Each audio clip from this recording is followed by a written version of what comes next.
Hello in TV land. Oh, the camera's having a little issue. Oh.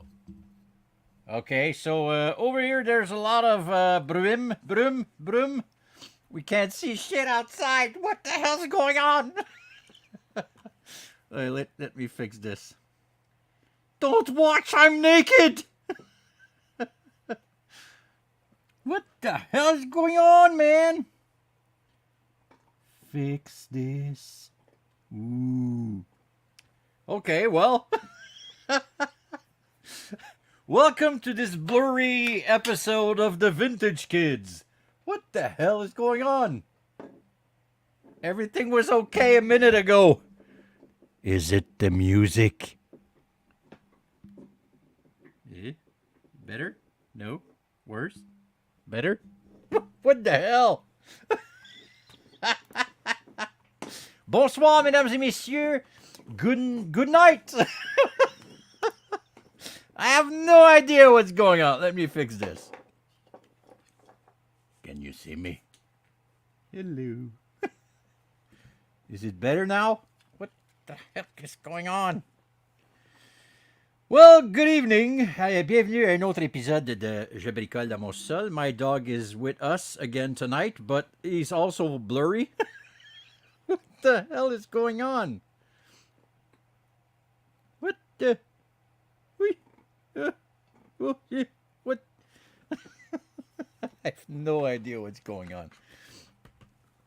Okay, I just hope my camera's not broken. It was working a few seconds ago. Why are you zooming? Why aren't you zooming? Do the job you're supposed to do, camera. See, it's always... Yeah. I know, I don't know why. What's going on? It's probably because we're all getting older and it's not my camera, it's actually our eyes. What? Let me try to get something that this camera can actually... Yeah, I eat milk bones sometimes. That and cheese. Oh, here I am. Okay, thank you, Milkbone. That's better. Ah. Alors, bonsoir. Yes, it is. Alors, bonsoir et bienvenue à un autre épisode de The Vintage Kids. Welcome and brand new episode of The Vintage Kids. Tonight, yes, again, we are going to talk about Return of the Jedi. I promise I'm going to try to do better this week and go a little faster and see a little more of the stuff we're supposed to see together. Let's make sure that there is no episode 5, the part 5 of the Return of the Jedi.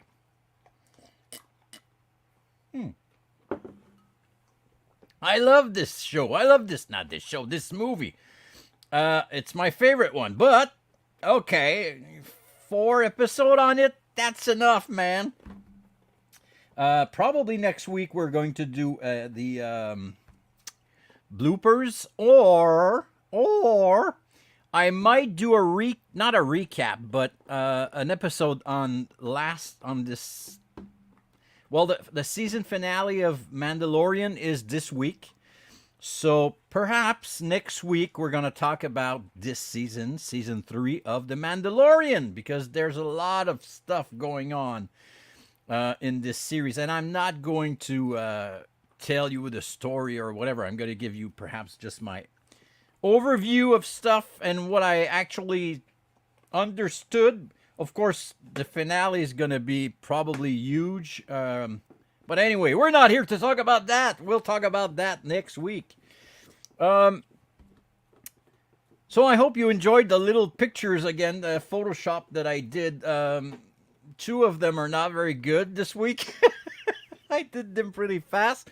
But I love the one that I'm standing. I hope that you guys found me. I think Derek found me on the... wide shot of the meeting room that we're going to see in Ahsoka, and I was surprised about that. Anyway, so let's jump. Oh, let me fix this. The banner is not the right one. There it is. We are at episode 44 of The Vintage Kids, a Yoda's Workshop podcast. So yes, we are at part 4, and I'm sorry about that. But hey, there's so much to say about A Return of the Jedi. So again, this week I'm going to show you guys some pictures of the some pictures that I've selected from this movie, and it's not a question about telling you the story of Return of the Jedi, but perhaps giving you my point of view and what I've enjoyed and what I have not enjoyed. But there's not much that I haven't enjoyed on Return of the Jedi. Again, I was 9 years old when I saw Return of the Jedi in the movies, and it blew my mind for so many reasons. But hey, anyway, let's do this. I'm going to put myself right here. Let me just zoom. Of course, the sound might get weird when I show you guys some pictures. I hope I'll be able to keep the sound basically okay. But if there's a big issue, please let me know. So we were at this part of the movie, and I've talked about this in the other episodes on Return of the Jedi. What I really think they did an amazing job on that movie is actually the entrance, the entrance or the presentation of the characters. And of course, this is when Palpatine, well, the Emperor, because we didn't know that he was called Palpatine back in the original trilogy, because he was only called the Emperor. Anyway, I don't know where we actually saw the first time his name as Palpatine. I know Sheev is pretty recent, but Palpatine, I don't think it was. Perhaps it was in the books in the 80s when you could actually purchase the book to read the story of episode 4, 5, and 6. Perhaps in these you would actually see the name Palpatine, but in the movie it's never specified that he is called Palpatine. And another thing that is pretty cool is that in the original trilogy they actually never used the word Sith. They probably used shit a lot during the filming and during the editing, but Sith was not used on screen in the original trilogy. Also, another word that wasn't used in the original trilogy is actually cheese. Okay, so that's the amazing shot when Palpatine is introduced. And I mean, again, they did an amazing job at the beginning of the movie when Vader's arrives, and they actually do, I would say, almost even a better job when it's Phil LeBlanc. Greg Marshall. It's my eyes. Matthew, good to have you aboard. Francois, good to see you, my friend. Greg Marshall, my friend, my love. Yeah, so, I mean, when the Emperor actually shows up, it looks amazing. Of course, you've got these amazing royal guards, Imperial Royal Guards, ERGs. I mean, it was probably a special thing because it was the first time that we could actually see a different kind of trooper, because we don't really know if they are troopers or just guards, but they have that stick that in the deleted scenes you can see them actually use these things. There are like electro staffs that we actually see in episode 3. Sorry, I'm so drunk. I ate too much cheese. Wisconsin cheese. It's the best one. You're the one that takes 2 weeks to show up at the front door. You made me blush, Phil. My face is as red as that royal guard. Well, it's a good thing. See, that's the reason why they call it bromance. We have a bromance, my friend. And those kinds of bromance are not only available in a galaxy far, far away, but in a country far, far away, and that's Canada, where snow still falls from the skies. Yes, it did. A little, just a little today. We still have snow over here. Anyway, that's another story. Okay, so yeah, when I saw the Royal Guards at first, it's like, okay, we're like somewhere else. That's like, okay, these guys follow the Emperor everywhere.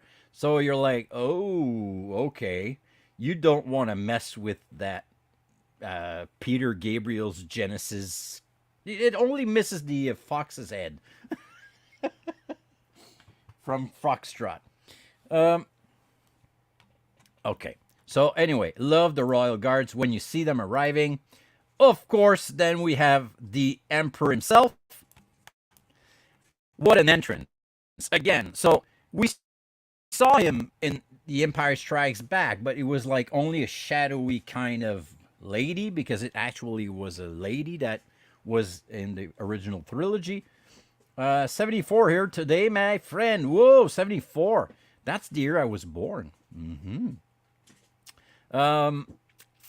And also the size of my pants. No. Not yet. Hey, qu'est-ce que tu fais, mon chien? Now my dog is in between my legs and trying to eat something on the floor. Okay. Okay, everything's okay.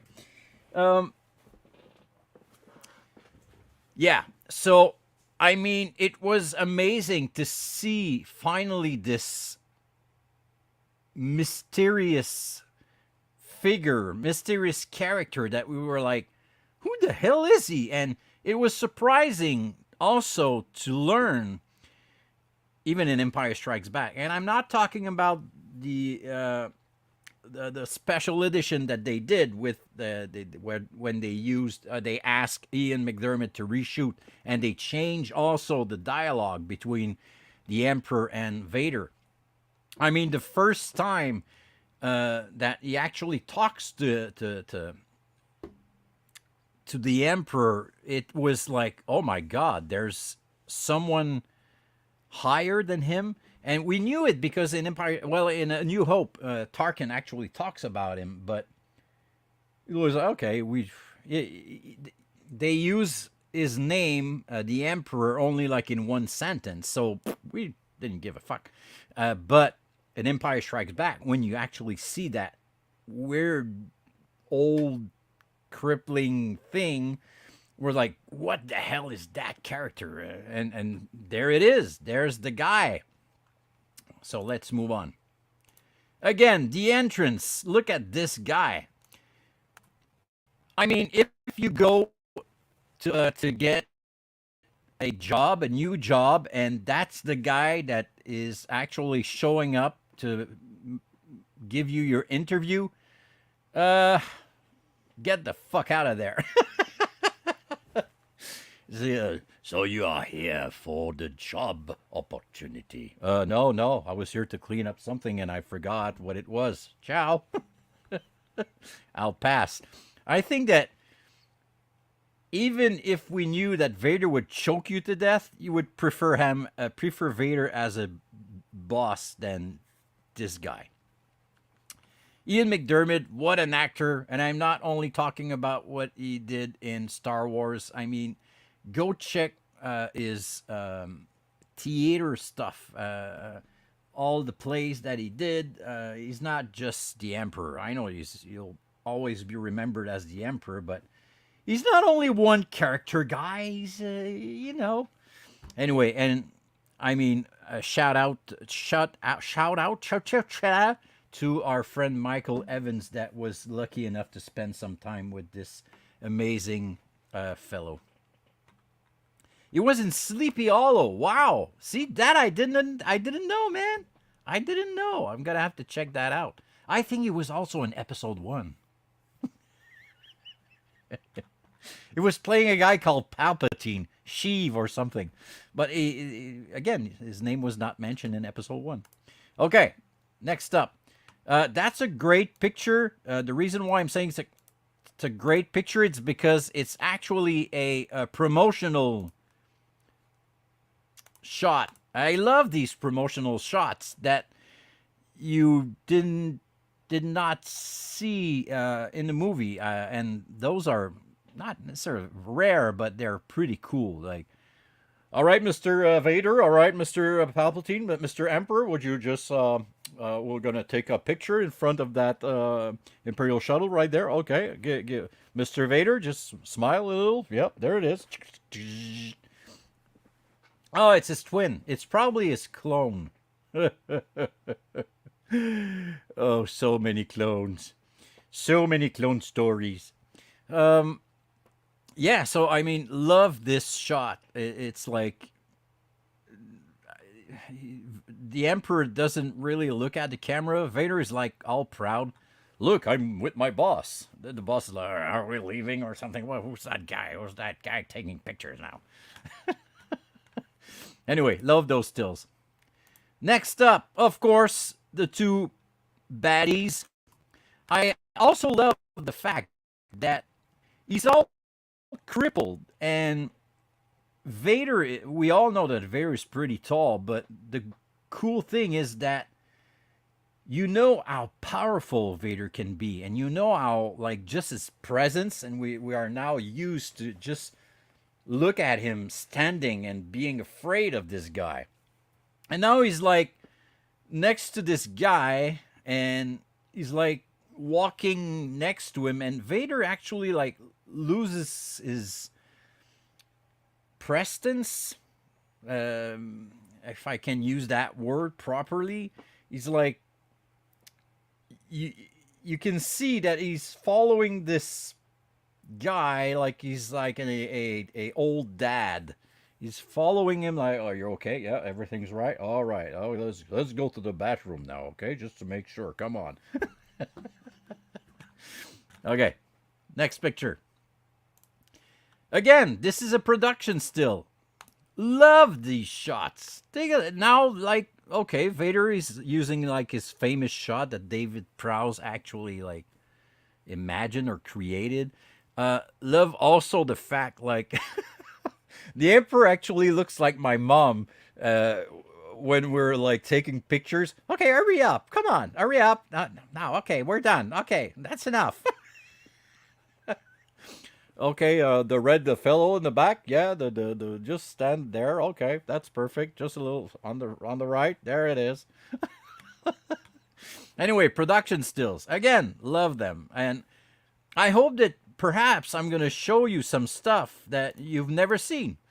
That's the beauty of the Vintage Kids. That's the beauty of doing this thing, is to learn. We always learn stuff about Star Wars. That's the crazy part. What I wanted to say also about the arrival of the Emperor is that they actually used, if you recall correctly, and we can see it on the back, there's tons of scout troopers, stormtroopers, and everything, and they actually use a mate. What's the name? A backdrop there. The paint. I forgot the name. Une affaire que tu peinture puis tu mets pour te donner l'impression qu'il y en a beaucoup de monde.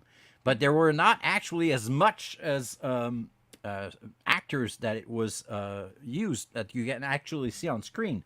The one line that made me give wow was when Vader says to Emperor wasn't as forgiven as he was. Yes, at the beginning.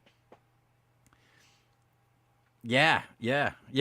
So like, what's worse than that? I mean, going to work for at the White House? I don't know.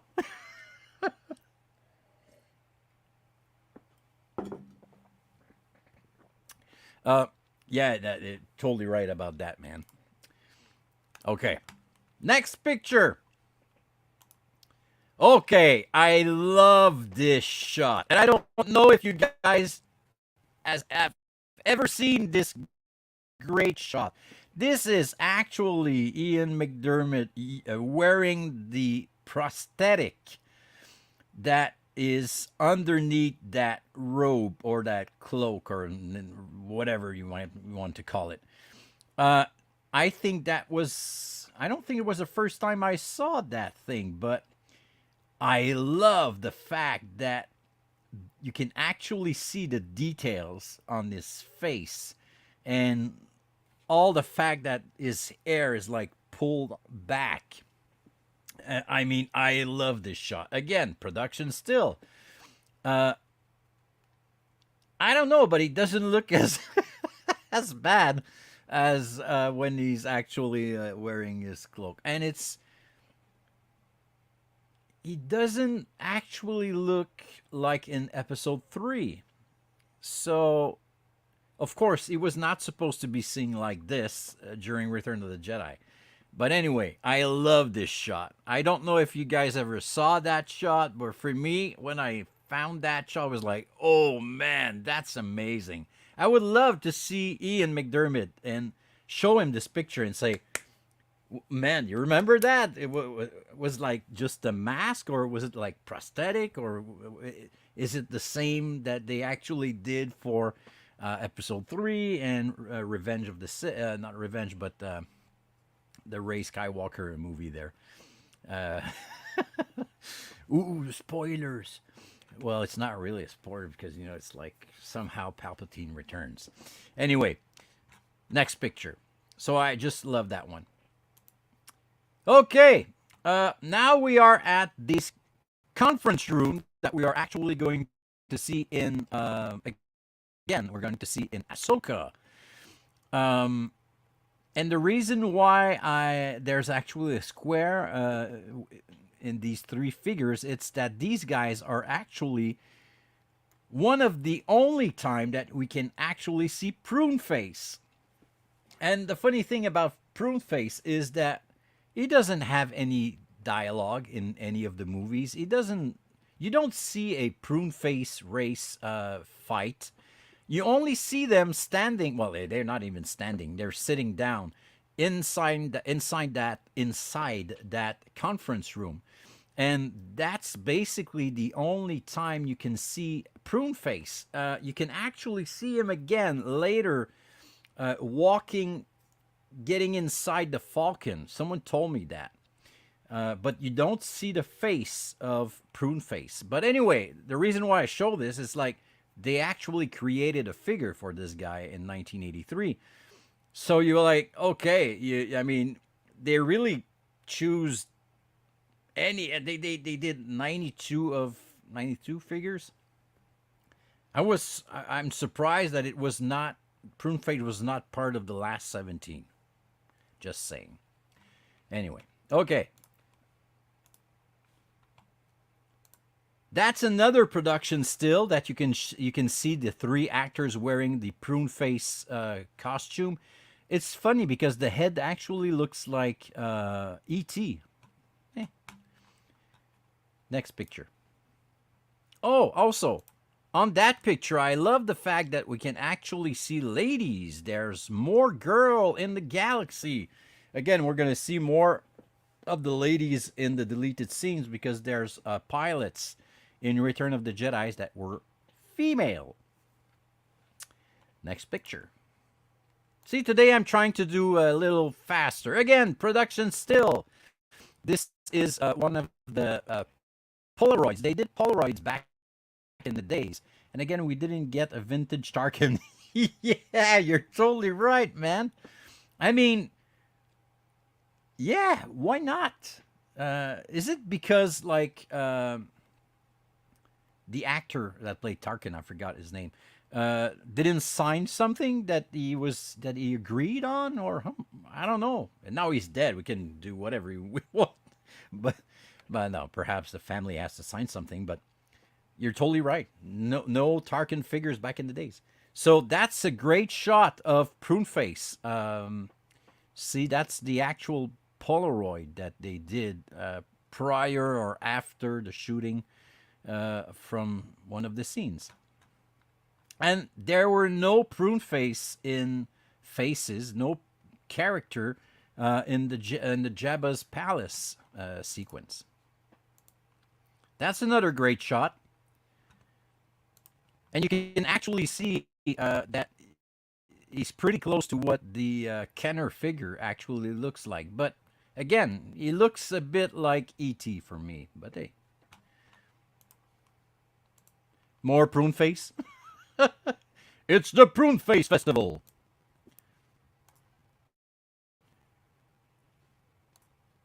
Okay. So, this is Mon Mothma. Mon Mothma.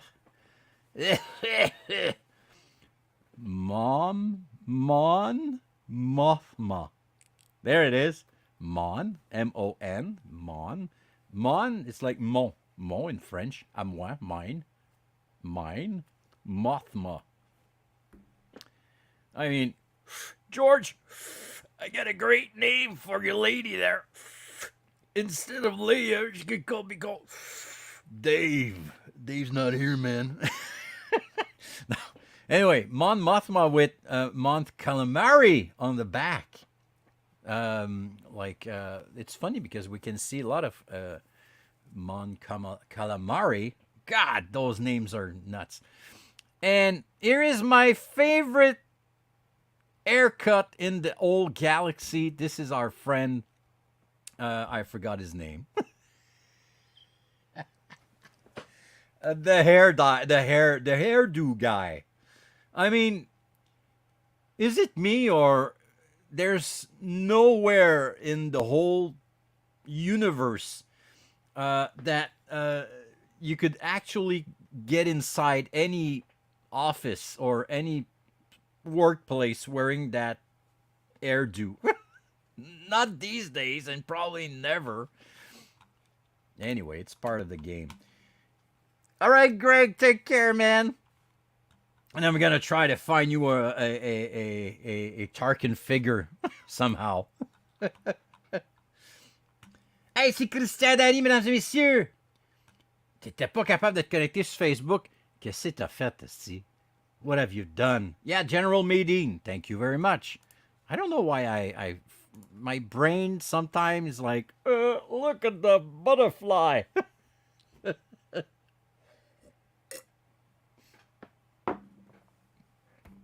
So, General Medine. Le Général Madzin. Madzin. That's the French version. Madzin. No, merci.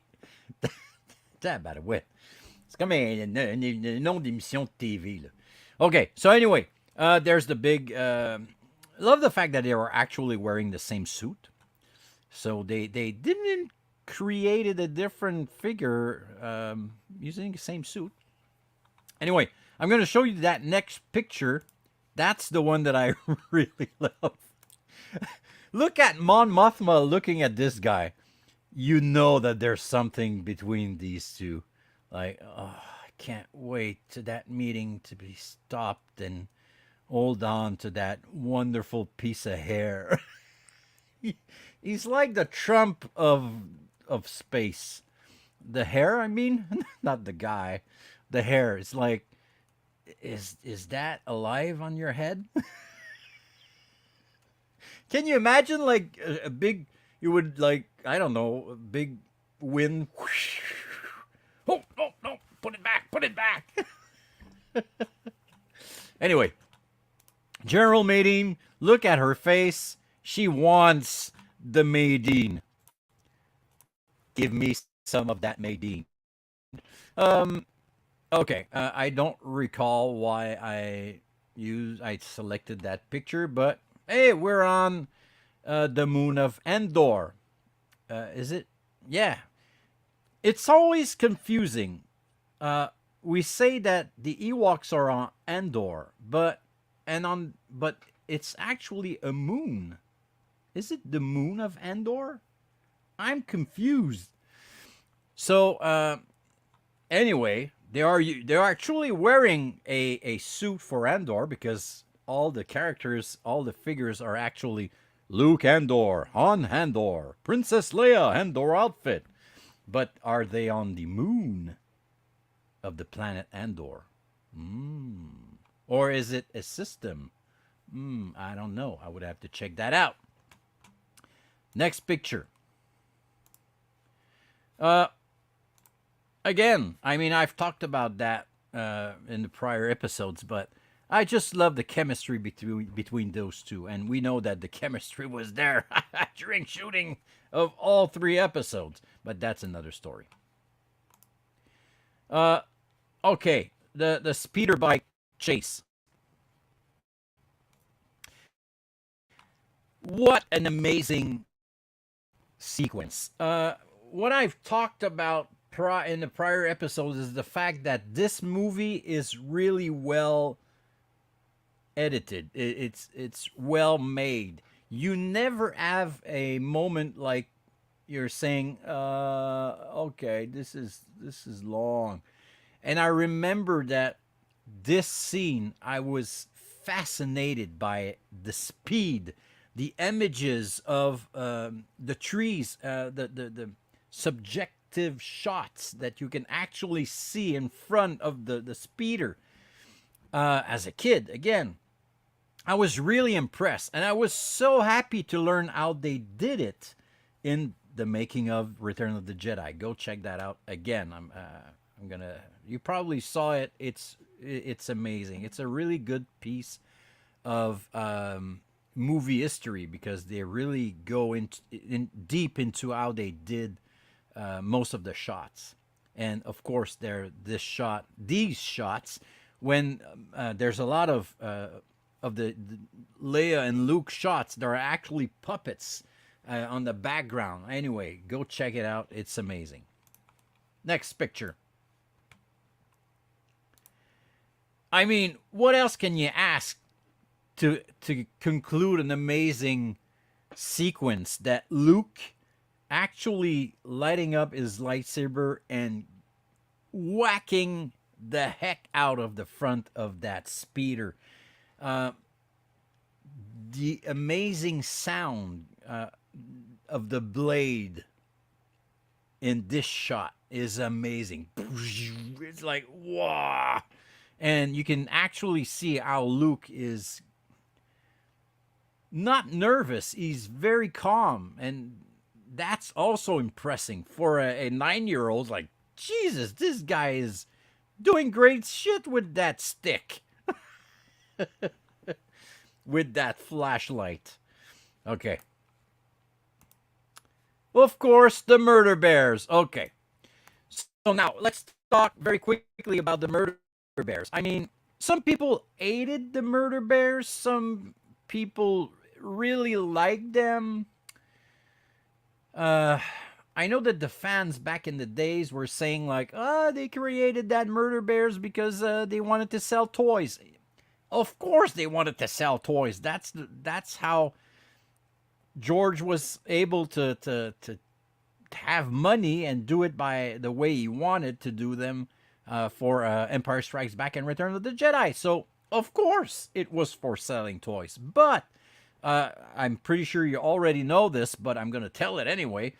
In the first drafts of Return of the Jedi, the Ewoks weren't supposed to be there because the movie, it was the same story, but it was supposed to be on Kashyyyk. It was supposed to be Wookiees. And I think it was way too much expensive and way too much trouble to do Wookiees. So they decided to transform the Wookiees into the Ewoks. Here, I'm probably skipping some information. Go check it out. I'm pretty sure you'll have the right explanation better than just what I said. But keep in mind that they did not created the Ewoks basically only for selling toys. They really did. They created them to replace the Wookiees that were supposed to be in Return of the Jedi, and they were back. The Wookiees were back in Episode 3 when they end up. There's a big sequence on Kashyyyk. Anyway, okay, next picture. What a wonderful lady. What a wonderful lady. What a wonderful lady. What a wonderful trio. Uh, okay, two things very quickly. I'm like I said, I'm gonna be a little more quick tonight to make sure that this is the last episode of Return of the Jedi. I wanted to say one thing about the speeder, the scouter,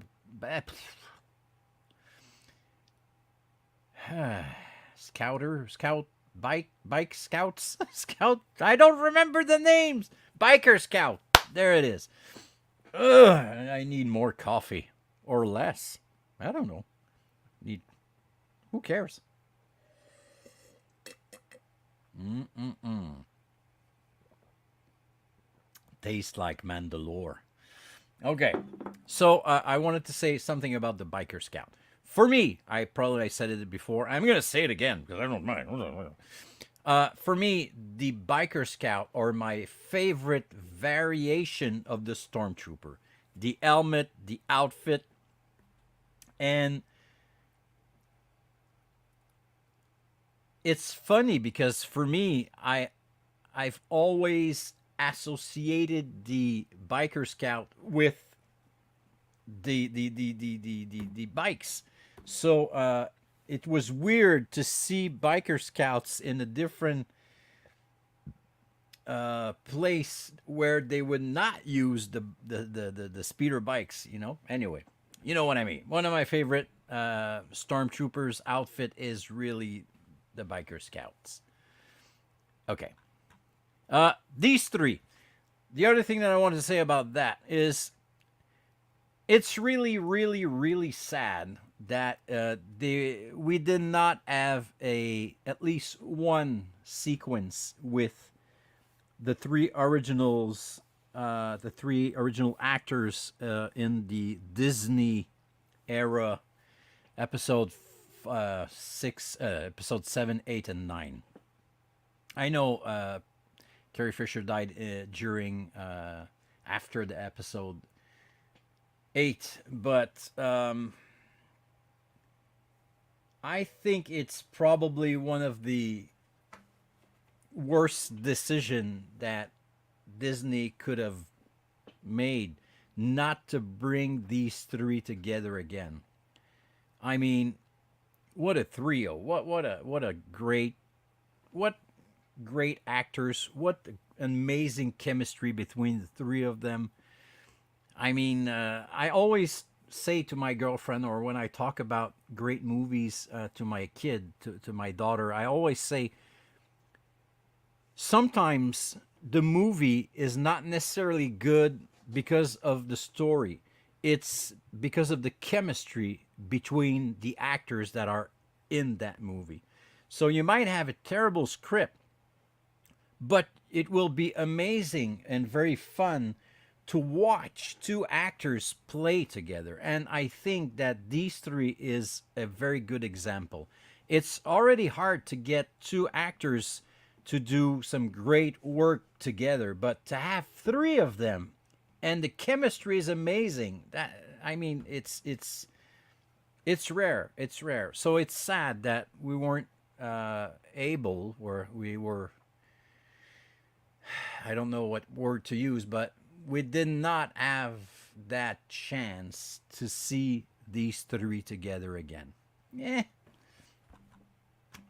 we're going to see them again, but it will probably be CG or face thing recognition, whatever the name that they use to de aging, like they did for. Well, you guys know in the Mandalorian, Luke is actually another actor, and they put Mark Hamill's face when he was young, and but they will probably do the same thing. I mean, look at Leia on that picture. She really looks like her daughter, and I think the best actress that would be the best to play her is his daughter, and it could be. I would literally love that to have her daughter play her mom. There's actually a girl there's a girl looking exactly like Carrie Fisher.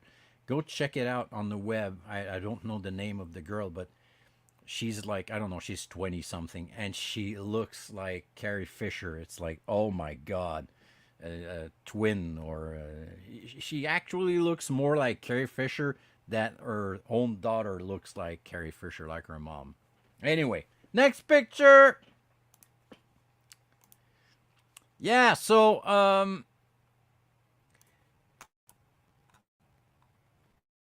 never really understood the idea of the Ewoks saying that C-3PO is one of their gods. Is it because of the gold?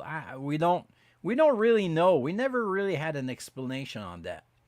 And it was funny, okay, like there it's probably just to explain to the public that, well, the Ewoks are okay, but they're not really bright, but they're gonna help. But anyway, I never really understood the reason why they did this. The reason why I'm showing you the Ewok village is actually to come back on the explanation that I gave about the first drafts of the of Return of the Jedi. It was supposed to be Kashyyyk, the Wookiee planet. So, and as you can see, if you remember, that thing called the Holiday Special, when you can actually see for the first time the Kashyyyk's houses, the Wookiee place. It actually looks like this, but a little different. So, I mean, they really created the same design in episode 3, so go check it out. But anyway, it's easy to find. But I love the way that they did that, like they live in the trees, and I would go there anytime. They should do this at Disney. Like a huge set where you can walk from one place to another that would actually be like the Ewok village. Man, I'd pay to see that.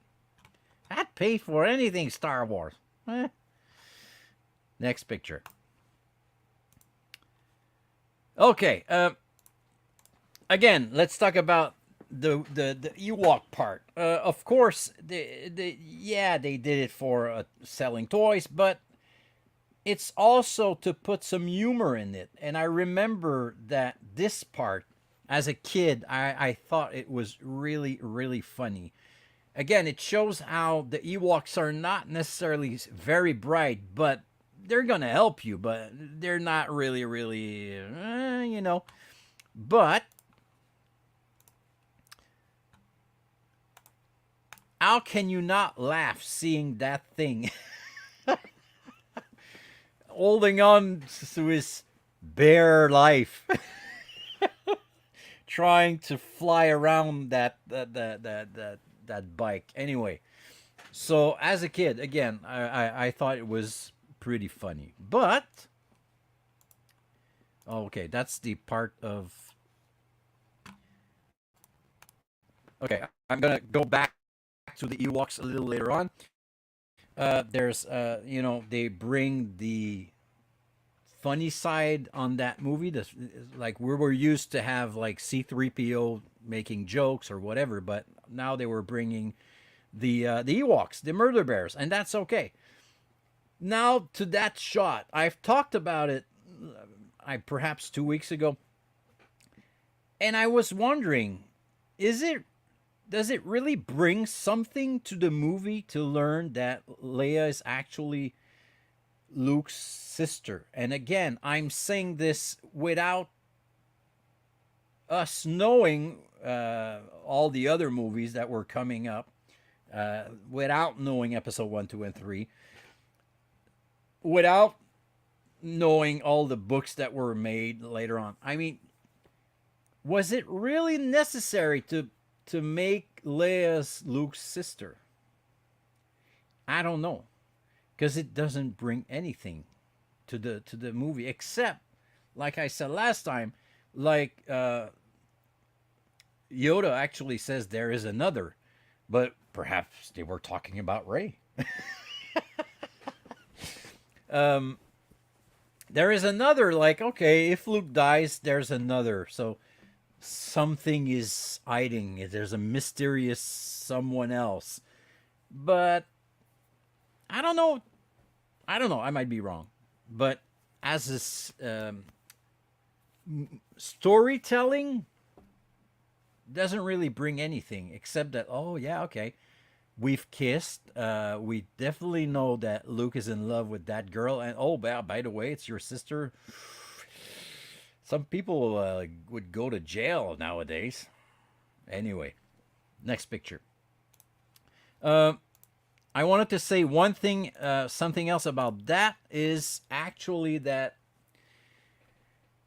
you guys know that I just enjoy Star Wars music. I enjoy all orchestra music that were made for movies. I love soundtracks. And I was really, really, really surprised about 15 years ago. I don't remember what year it came out, but it's worth it is worth the to check. There's a movie with Brad Pitt. It's called 7 Years in Tibet. Let's bet. And that movie, it's actually John Williams that scored that movie. I think is it Spielberg that produced it? I don't remember. But I was watching 7 Years in Tibet with Brad Pitt, with the John Williams scores, and believe it or not, well, you have to believe it, but you can go check it out. You know the part when Luke actually says to Leia, my dad has it, my dog has it, my sister-in-law has it, and my sister has the Force, that you can use the Force. And the music is really, really specific. The sound that John Williams actually decides to use, and these notes at the same rate, at the same speed, he actually uses them in 7 Years in Tibet. In Tibet, I don't know how to say it in English. Tibet, it's Tibet. It Timbits, I don't remember where it is in the movie, but I remember watching and saying, oh, that's exactly the music when Luke says to Leia that she's his sister. That's confusing. His Walmart bags. I'm lost. So yeah, I don't know if this is something that you can actually find easily on YouTube. I'm gonna go check that out again, but believe it or not, John Williams actually uses the same sound at the same speed, the same notes in 7 Years in Tibet. Coincidence. Totally a coincidence, because I don't think that Brad Pitt is actually a sister of anyone in that movie. Well, no. They might do a sequel like 8 Years in Tibet, Why not? Okay, next picture. Oh, so look at that face. This guy doesn't look at this girl like she is his sister. I think he got some different kind of intentions. Oh, I've got a big lightsaber. You want to see it? So, anyway, next picture. Okay, now, I've got 10 minutes left. I don't know if I'm able to tell the whole thing, but there we go. Can you believe? And perhaps you're gonna learn something, or you're gonna say, Phil, you're really stupid. But I was about that much years old when I realized that that Luke was actually brought to Vader in a hat. walker. I've always seen that at walking on Endor, or the moon of Endor, next to that platform. But I've never realized that Luke was coming out of that at. I always thought that was an elevator, like he was using an elevator, and the door would open. Okay, hello, I just coming out of the elevator. But no, he's actually coming out from the sides, from one side of that at. And I was really old when I figured that out. I was like, Jesus, he's coming out of that at and not out of an elevator. So, again, perhaps you're going to say, Phil, I mean, I was 3 years old and I understood that. But let's say that you did not know that until today. Well, let me show you some great pictures. See, that's Luke. There it is. There it is.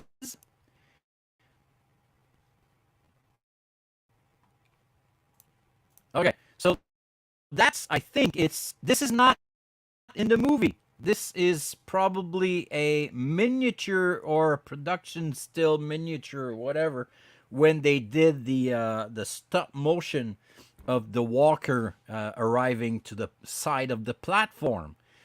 But yes, this is when Luke is coming out of that thing. And here is a Ralph McQuarrie drawing where you can actually see Luke coming out of that walker and Vader's walking towards the part that looks like an elevator that I thought he was coming out of an elevator, but no, he's coming out from the side of a at. I was blown away. Just saying. Okay. Yeah, that's an important part. Okay. Some people actually say that that's the first time that Luke is actually talking to Anakin and not talking to Vader, because there's actually a part in there's a deleted scene at the beginning of the movie that Vader is actually trying to contact Luke with his mind, and you can actually guess that he's not Vader. That he's like really there's a part of Anakin left in him, but in this scene, when Luke actually talks to him, he is so confident that he is talking to the good side of Vader that he turns his back on him. So that's the reason why he's called him father, and that's the reason why he says, I know there's still good in you. I can sense it, or I can feel it, or whatever. And when Vader's actually is replying to Luke, it's actually Anakin that we are hearing. I don't know if you understand what I'm saying. Of course, this is not Anakin. It's an Anakin in the suit. But let's take the Obi-Wan Kenobi series to illustrate this. When we can actually see Anakin's face when the mask is sliced open. Spoilers. You can actually see the lighting inside the face, inside the mask, is blue due to the lightsaber of Obi-Wan, but it turns to red and he becomes Vader. So it's like if Luke is actually talking to that blue lighted face of Anakin in Obi-Wan series. Anyway, so that's an interesting shot also. I know it's a mask.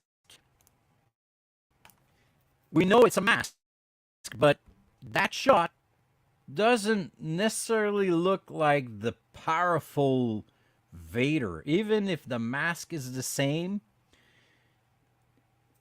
in the tone of his voice and the way he talks, you can actually see, like, not, I'm not gonna say weakness, but you can actually see a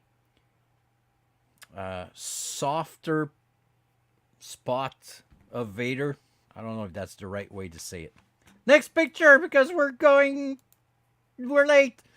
Love this shot. This was not used in the movie. This is actually a shot when they arrive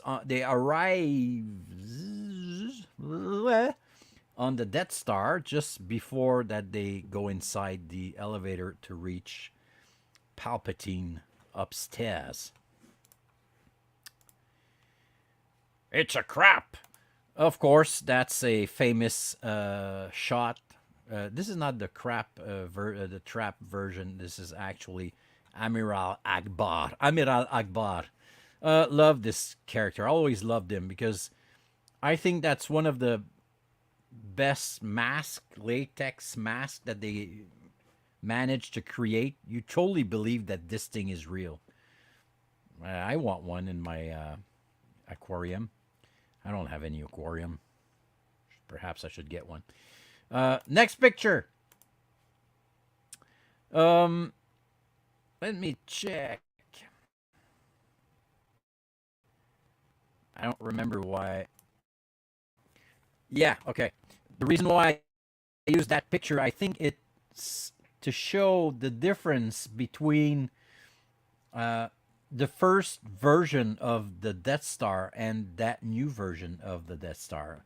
In Episode 4, when the Death Star was shooting his laser, you could actually, when he was even testing it in Rogue One, you could actually aim at the planets, like huge things, but all right, push all the buttons, and they would shoot. But I love the fact that now this version of the Death Star that is bigger than the first one, you can actually reset or aim very quickly to shoot at ships nearby with a different kind of power on its laser, I presume. So I love the fact that they really gave an update, an upgrade on that feature. And I think it's also surprising to everyone inside that space battle, because like, what? It's not only operational, you can actually shoot at us. And that is not something that was like an option in Episode 4. Anyway, okay. Next picture. This is actually from, I think it's from the deleted scene that we're going to see probably next week. Oh, no, that's the shot when that's not from the deleted scene. I'm sorry. This is when there's actually Pruneface walking behind him and getting on board the Falcon. And he's looking at, no, he's not heading inside that Falcon. It's actually getting inside the Imperial shuttle. I'm sorry. The Falcon is behind Lando. Anyway, and I think perhaps that next... No, I don't have that picture. I thought I had a picture that we can actually see a Pruneface walking behind Han Solo. Perhaps I just didn't save it. Anyway, one thing that really blew my mind also in Return of the Jedi is that dog fight scene. So many TIE fighters, so many ships in the same shot. That famous shot when you are actually sitting inside the Falcon and you can see all the TIE fighters like going next to our face, like, whoa, man, that's intense. And I remember I was blown away by the numbers of ships keep in mind that that's the same. They use the same technology to do episode 6 that they use. Well, nearly the same that they use for the episode 4 and 5. So you know how much work that meant. They really did an amazing job, and that dogfight scene is incredible.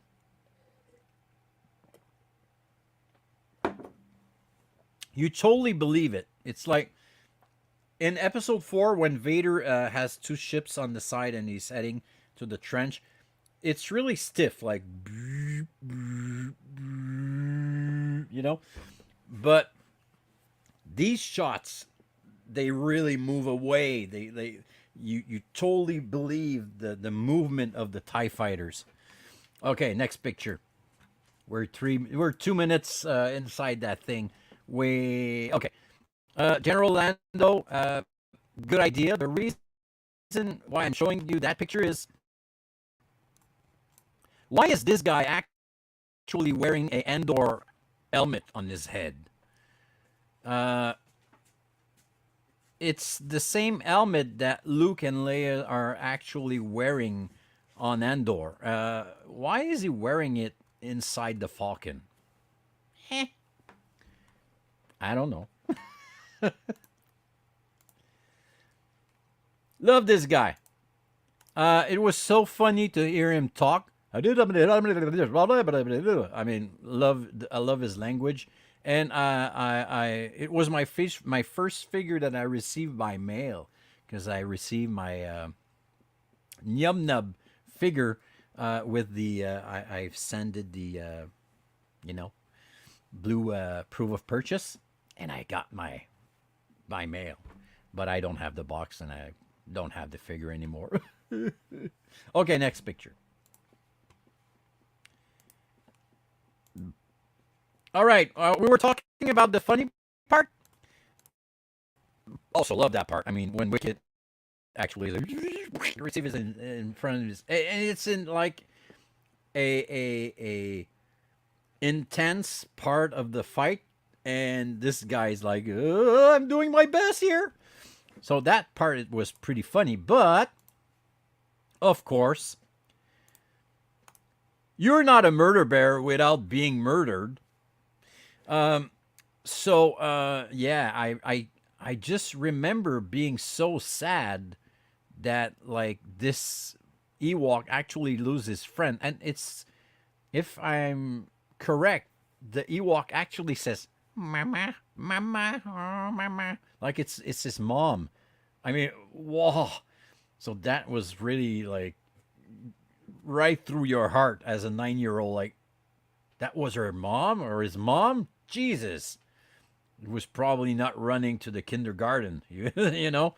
Anyway, next picture.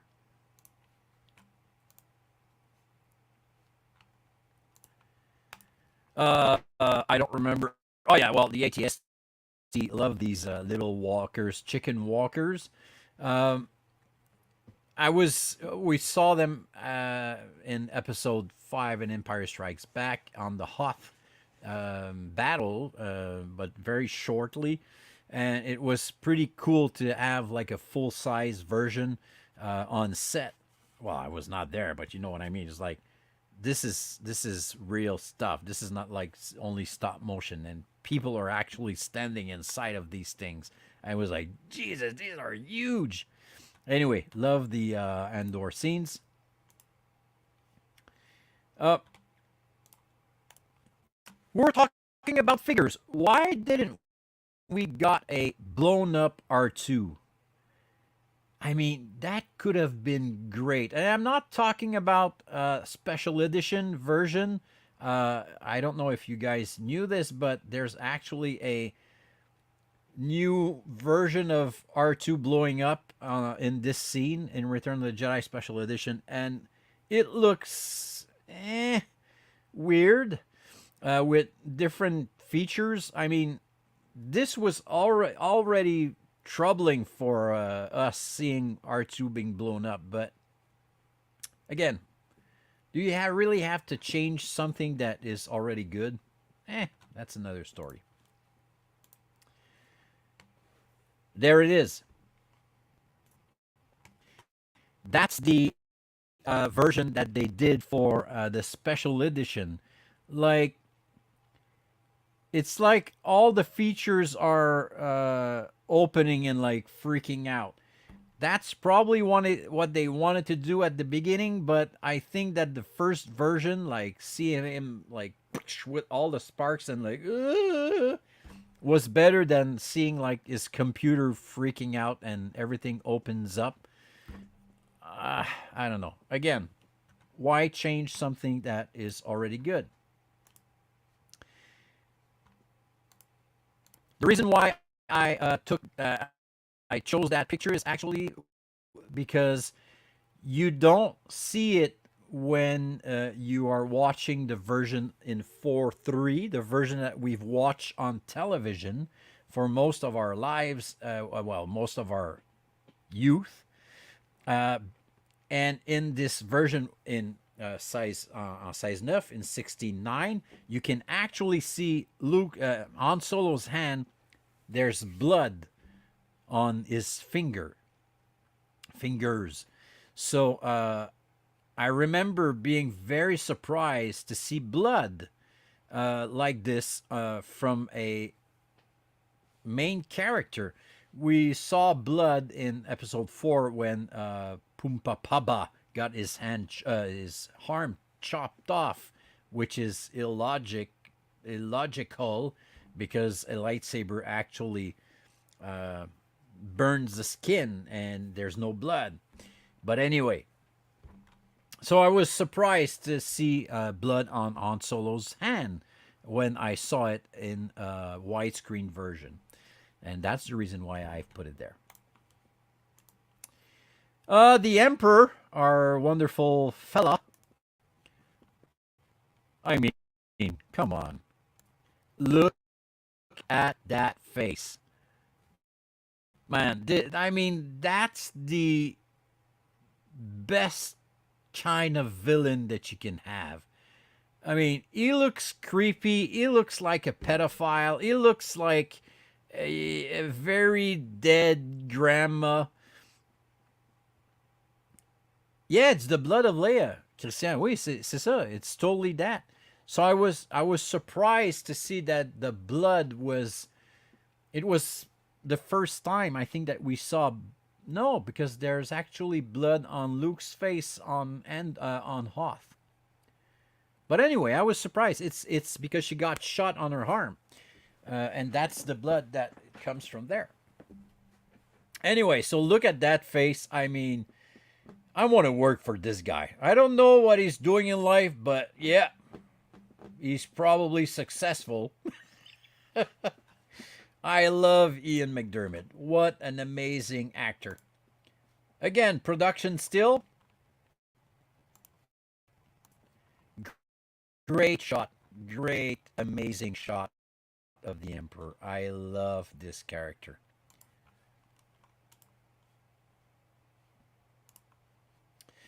Of course, that's a famous Han Solo move that they actually reused with Ben Solo in episode 9. Okay.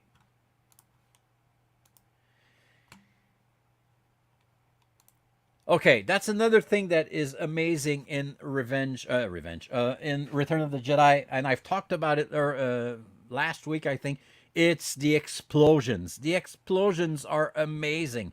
When that dish blows up, it's like not a poof or a boom. It's a huge fucking explosion.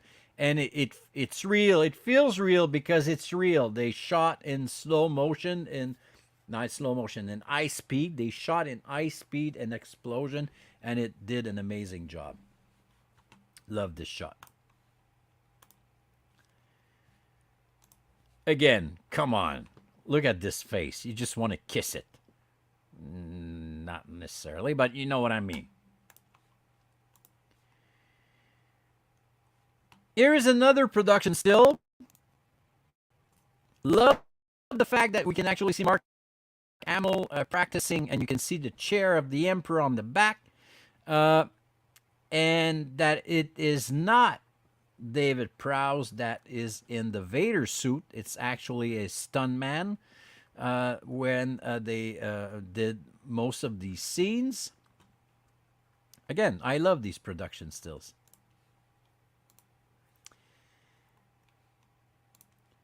This one is amazing. I think it was created recently for the 40th anniversary of Return of the Jedi. Love this shot. Just love this shot.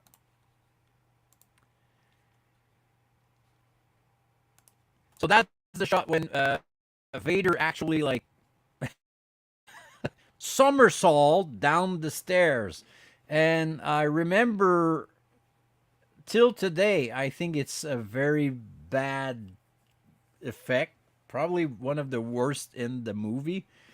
That they could have tried to fix in the special edition. I don't think that they've worked on it. But it looks so bad. It looks so bad when Vader goes down the stairs. It looks so bad.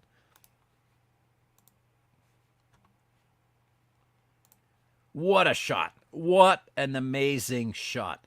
The Emperor just enjoying the view, eating his popcorn, and Luke like holding his huge lightsaber. It's a Schwartz. And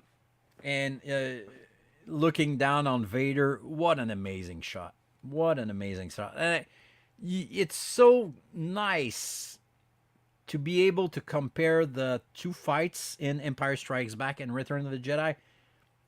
It's really well presented to show how Luke got better as a Jedi. Well, not as a Jedi, but with the Force, because he's not a Jedi yet. Okay, the reason why I wanted to show you guys this shot, it's after Vader actually says to Luke, if you don't turn, perhaps your sister will. Yeah, perhaps that's the reason. They needed something that Vader could have used, or the Emperor could use, to make sure that he would use his 8, not the number.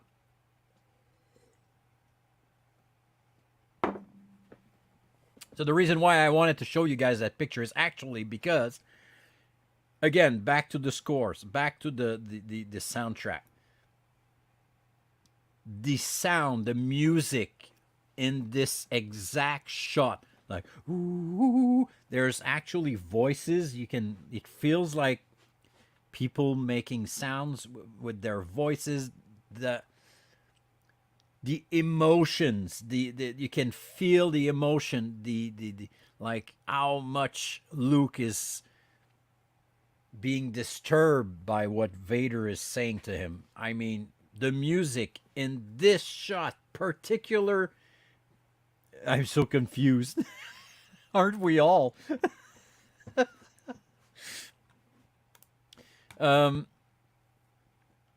This shot with that music, it's amazing. Go check it out when they walk.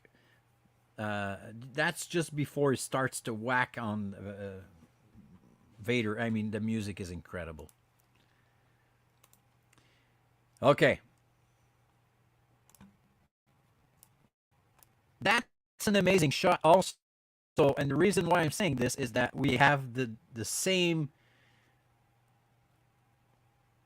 Where is everybody else? I don't know. They're all gone, man. No, but we are 15 minutes. I've been talking for 15 minutes, way too much, because I'm trying to finish this. I don't want to do a fifth part 5. So that's the reason why I'm doing this. Good to see you, Joe, by the way. So the roles are reversed on this shot. And it's exactly the same shot. Well, it's not exactly, but it's basically the same shot that we see in Empire Strikes Back. Luke hand flies away. Now Vader's hand flies away, and it's like Vader is actually putting his hand, saying, "Enough. That's okay. I'm done. I'm done. You won." So that's also very surprising. Good to see you, man. Yeah, I don't know. We're 5 people right now looking at this. I'm trying to do my best to finish this tonight. Anyway, so I love this shot to see like Vader is beaten. So I was like, you've lost, man. And this is when Luke realizes that he's just like Vader. He's just like his dad. The Emperor is using him just like he used Vader. Because he's watching his hands like, Jesus, that's the same thing that happened to me. And that's why he turns and say, nope, I'm not going to follow your crappy movement. Welcome to Waco, Death Star. Mr. Palpatine Koresh. So, again, what an amazing shot of Ian McDiarmid.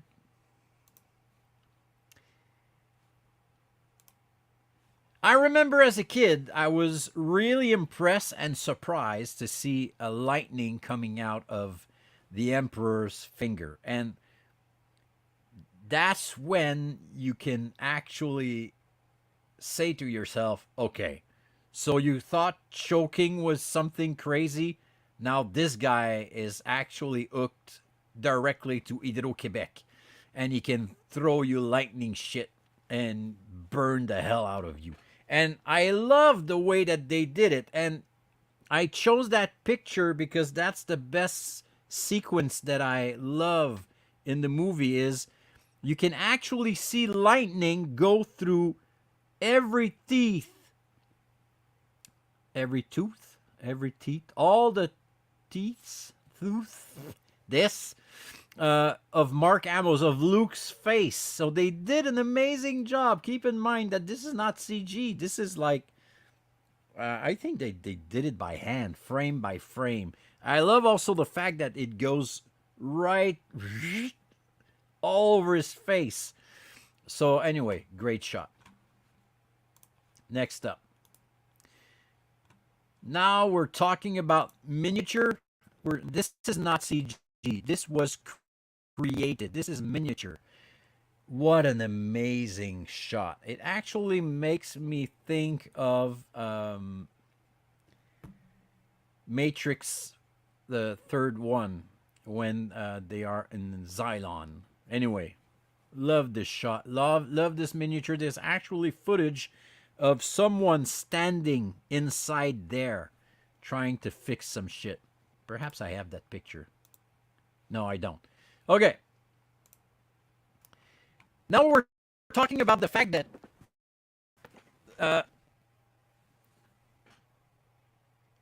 let's keep in mind that I was 9 years old when I watched this, and I recall very, very clearly in my head that when Vader actually picks the Emperor up and that there's the lightning going through Vader's body, that you could see the skull, the skeleton inside the suit. And this is the 3 shots where you can actually see very clearly the skeleton of Anakin Skywalker inside that suit. And I remember being freaked out as a kid seeing this. Here are closer shots of the skeleton. It lasts for a frame or two. I mean, keep in mind it's 24 frames a second. In the movies, 35 millimeters, and this is actually like I'm saying, 1 or 2 frames, but you can actually see it. And I remember as a kid, like, ooh, that's scary, or saying like, ooh, okay, so there's really a guy inside of there. That's another shot. That's scary, man. That actually looks like a Terminator. Wait, let's just zoom in. That's fucking scary for a kid, man. It actually looks like he's wearing a mustache. Oh, look! It's Magnum PI. Okay, next picture. We're gonna do this. Yeah. Somehow Palpatine's return. Oh man, now they actually have to fix that stupid phrase sentence with so many hours of Disney Plus. Anyway, I always love to see him die, but now somehow he returns. Okay. Yeah, that's a sad guy. And I've talked about this. I've talked about the fact that one of the reasons why I was so impatient and motivated to go see Return of the Jedi is because I knew, because remember, back in the days, no internet, no nothing. Some of our friends told us, or we've heard on the TV or whatever, that Vader would have his mask off in Return of the Jedi. So I was really, really, really, really expecting this scene. And man, I was not disappointed at all. I love the fact that they created so many scars on Sebastian Shaw. I did the right one this time. Sebastian Shaw face. And oh yeah, I wanted to say something about this very quickly before we see Vader's face. I told you that Luke was in one of the first drafts. Luke would probably turn to the dark side, but the reason why is where I've talked about this earlier, not today, but in a prior episode. He's wearing white in episode 4. He's wearing gray in Empire Strikes Back. And now he's wearing black. So he's heading to the dark side just by seeing the costume that he's wearing. But I love, that's the kind of details in the movie making industry that I can really enjoy. And some people will say, man, you're nuts. That's not the reason why they did this. Yes, those kinds of details, small details, are amazing. You can see that there's like the side of his vest or whatever costume is open, and inside it's actually white or gray. So that means that when this thing falls, there's the light coming out of Luke, and he goes back to the light. He's not heading to the dark side. So this was decided by George, and it's not there for nothing. It's really something that expresses something very important, is the fact that Luke doesn't turn to the dark side. I can use the example of Vader when he's inside his shell. I've talked about this last week. Inside the shell, he's Anakin, and he takes off his helmet. And the inside of that shell is white, but the outside is black. So it's the same kind of thing. The inside of that black vest or black costume is actually white or gray. So that means that Luke, inside of him, is actually not heading to the dark side. Movie magic. For me, I just love this shit. Of course, here is our friend Sebastian Shaw. So this is the actor Sebastian Shaw. There's a huge story about Sebastian Shaw playing Vader and not David Prowse.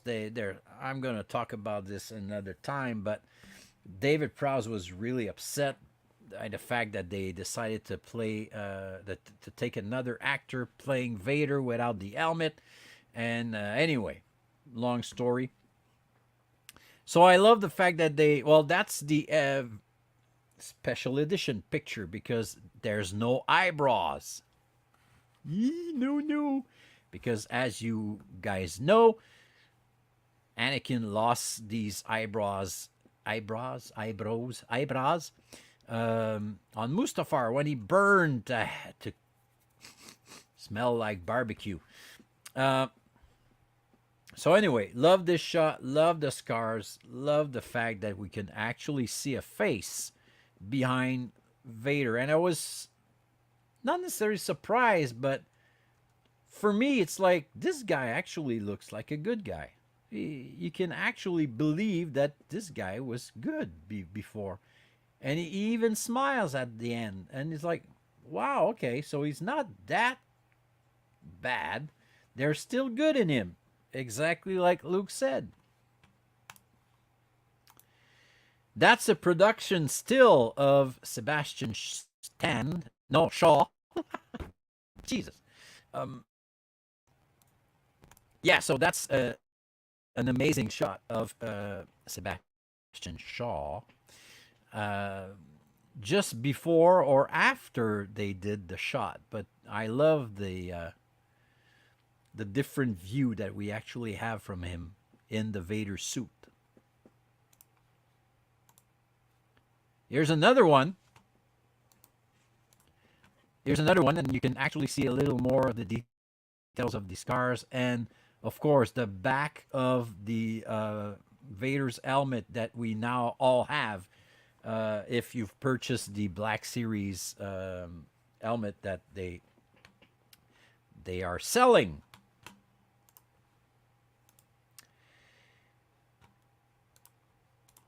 And again, love the explosions, love the fireworks, or whatever you might call it, the blowing up of the Death Star. They did, again, amazing job. That's the reason why I wanted to show you guys this. These are the difference between the versions that they did. This is the Return of the Jedi 35 millimeters version. I don't know what is this version. Anyway, that's the special edition Blu-ray. When they added the circle, like the what's the name of the shockwave of the explosion, I thought that was a good idea, because huge explosion like this, you've got a shockwave, but you're in space. But you know, it's Star Wars. And of course, I mean, when you kill someone, you nearly kill someone with fire, you have to hand him with fire. I mean, let's finish the job. Okay.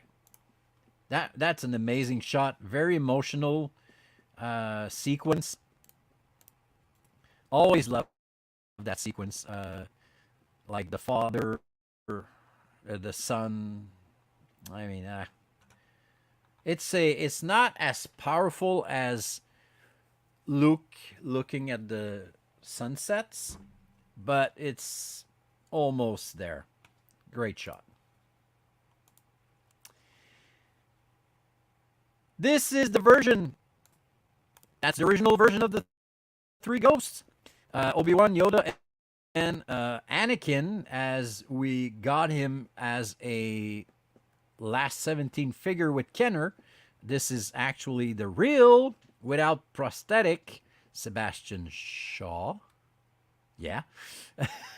Stan Shaw. I'm confused. And that's the new version with Anakin Skywalker, Aiden Christensen. Was it a good idea? Yeah. Because now people know Anakin, so they would say, that's not Anakin. So I understand the reason why they did it.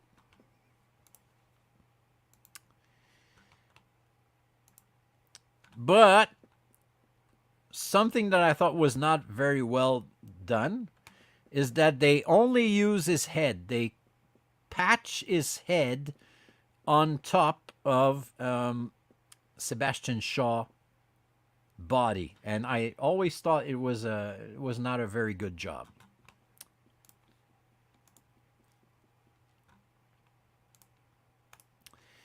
So yeah, again, the triangle, as I was saying, the light part on Luke's costume. Love the ending of all of this. Here is the gang. Now, very quickly, the special edition. At the end, it was the Yum Nub song. They changed the Yum Nub song for a different song, where they could actually add some scenes from Tatooine. So that's a scene from Tatooine with the ship. That's the ship that's T-16. I don't remember the name. That we actually see in Obi-Wan Kenobi series, the one that Luke plays with. Everyone is enjoying themselves, and they all learn that the Emperor is dead.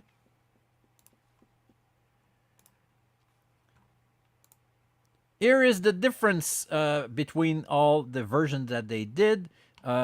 They actually, that's the 83 version when they only saw the end of the movie.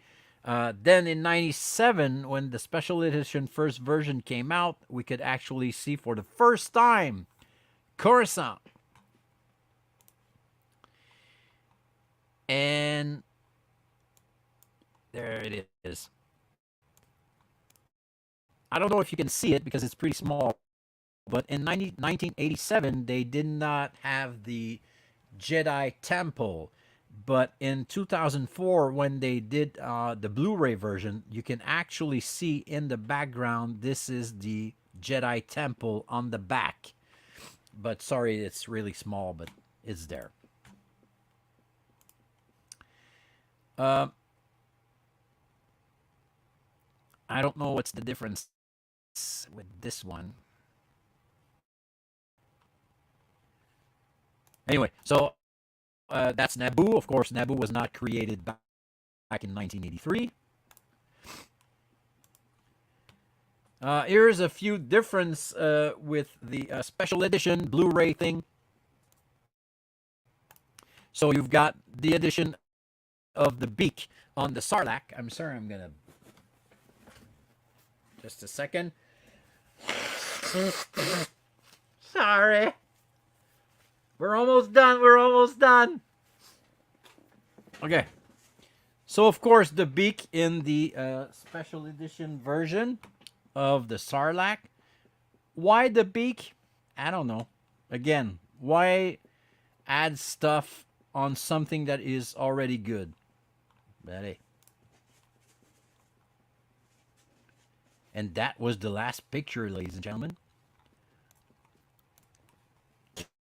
Can you believe it? We're done. Oh, and I'm out of focus again. And I'm back. We're done. We did it. So after 4 parts, we did the old Return of the Jedi movie. So again, we've been talking for 34 minutes longer than usual, but hey, I wanted to make sure that we're going to go through. And of course, it was only in English. I'm sorry, my English is not as good as a real good English kind of guy, bilingual guy or whatever. I'm doing my best. Thank you for being with me again this week. Next week, we might do a Mandalorian thing, so make sure that you are up to date if you want to join us on the Mandalorian. But we might also do the deleted scenes from Return of the Jedi. We'll see. So again, if you have any suggestions, you have any questions, let me know. You can contact me anytime. I'll do my best to reply as soon as possible. If you are watching this, you're probably already on Yoda's Workshop group. If you are not, join our group. And every week, every day, I try to post stuff that will make you laugh or make you learn something. So that's it. Have a wonderful rest of week. Have an amazing weekend. As I always say, be good, be safe, be wild, be you. You want to say something? Hein, Molly? Tu veux-tu dire quelque chose? No? No, Molly, elle veut rien dire. So, guys, thank you again. May the force be with you always. Have a great week. Ciao.